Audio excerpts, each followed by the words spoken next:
BTS News Today. The skies over Los Angeles were still gray when a black van slowly turned onto a narrow street in Silver Lake. There were no signs indicating it was a music studio, just a small, nameless board hidden behind a lavender bush. And from the sliding door of that van emerged two figures recognized by the entire world, yet always successful in concealing the most important part of themselves. Jimin stepped out first, wearing an oversized gray hoodie and dark sunglasses. Jungkook followed, his long hair half tied back, a black cap shading part of his face. There were no smiles, only the depth in their eyes, as though they held hundreds of unspoken hours. Today marked the fourth day of their secret project, a project they named Eclipse. A simple word, yet filled with mystery. Only they knew the meaning behind it. Inside the studio, the atmosphere was different. No loud chatter. The walls were cluttered with random Polaroid photos, Santa Monica Beach, silhouettes of them on a balcony, scribbled lyrics, and one small picture with Jungkook's handwriting. Some moments aren't meant to be shared, just lived. At 8:15 a.m., they began their day with a ritual that felt like an unspoken pact. Jungkook brewed black coffee with no sugar, while Jimin poured chamomile tea, his new favorite. They sat silently on the corner sofa, their hands briefly touching before the sound of a laptop pulling them back to reality. Ready for vocal take 2? The producer's voice crackled through the mic. Jimin nodded. But before stepping into the booth, he took a deep breath. "If I tremble, you know what it means, right?" he whispered to Jungkook. Jungkook gave a faint smile, gently touching Jimin's arm. "I'm here, like always." Jimin entered the vocal booth. Atmospheric piano notes filled the space. He began to sing. The lyrics were incomplete, but they silenced everyone who listened. "I tried to disappear in silence / but you saw me even in the eclipse / not as a star / not as a shadow / but as someone who stayed." His voice quivered at the end. Not from a technical issue, but because he was holding something in. When Jimin stepped out of the booth, his eyes were red. "Retake?" asked the producer. Jimin shook his head. "Leave it like that." By 11 a.m., a silver-haired Japanese man walked into the studio, the visual director from Tokyo, specifically brought in to direct the MV. His expression was cold, but his eyes carried curiosity. He sat across from them, opened his laptop, and revealed a mood board. Jungkook responded instantly. "Too clean. Too bright. We want something grim, broken, slow-moving." Jimin added, "We want viewers to feel lost, then find something, not an ending. Just acknowledgement." The director nodded slowly. He didn't say much, but he understood. This wasn't just a song.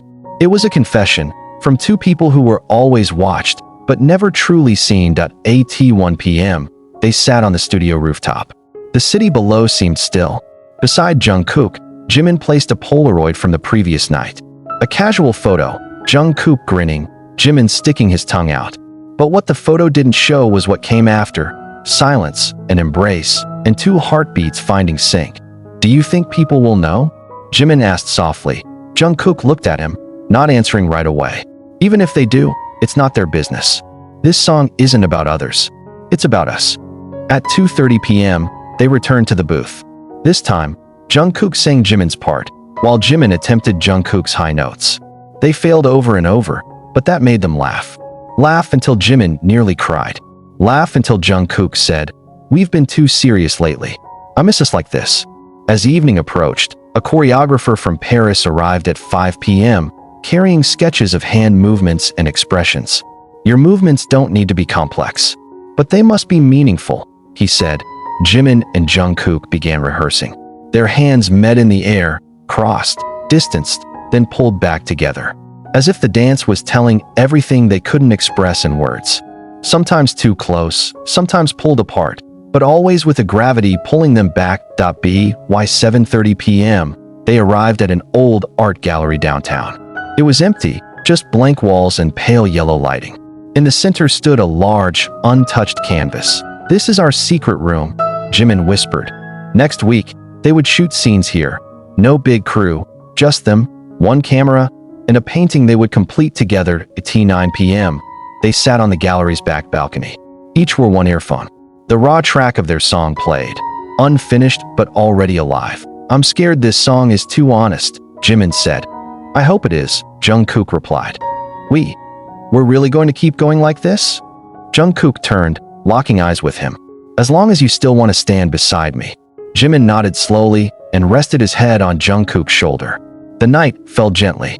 No cameras, no other voices.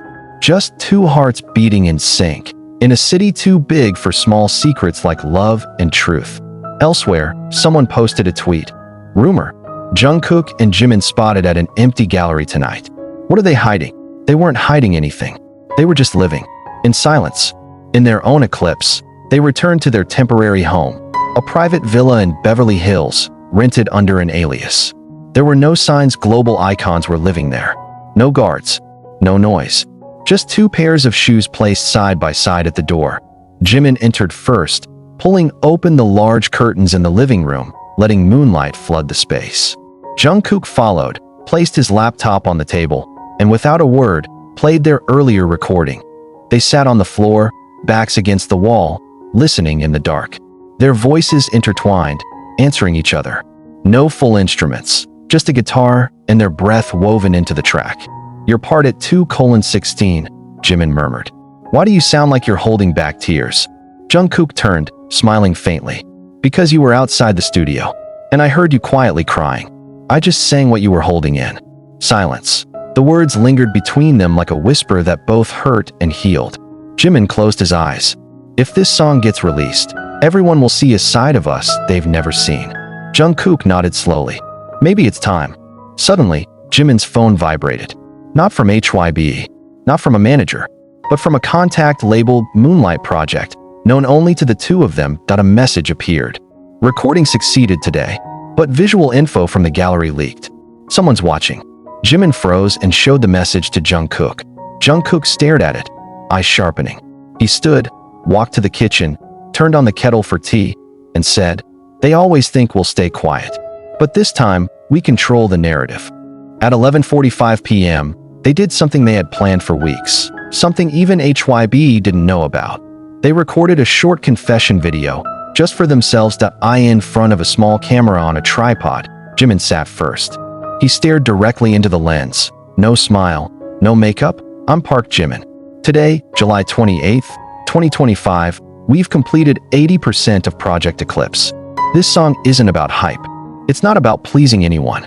It's a reflection of feelings we never gave space to. But starting today, we'll stop hiding from ourselves." He paused. "And I'm not just singing for fans. I'm singing for someone beside me, who's always been there." Jungkook took his turn. He was silent for a long while. "I'm John Jungkook. I'm not just a BTS member. I'm also a man who's held in too much for too long. Today, I can finally say, I'm not singing for the stage.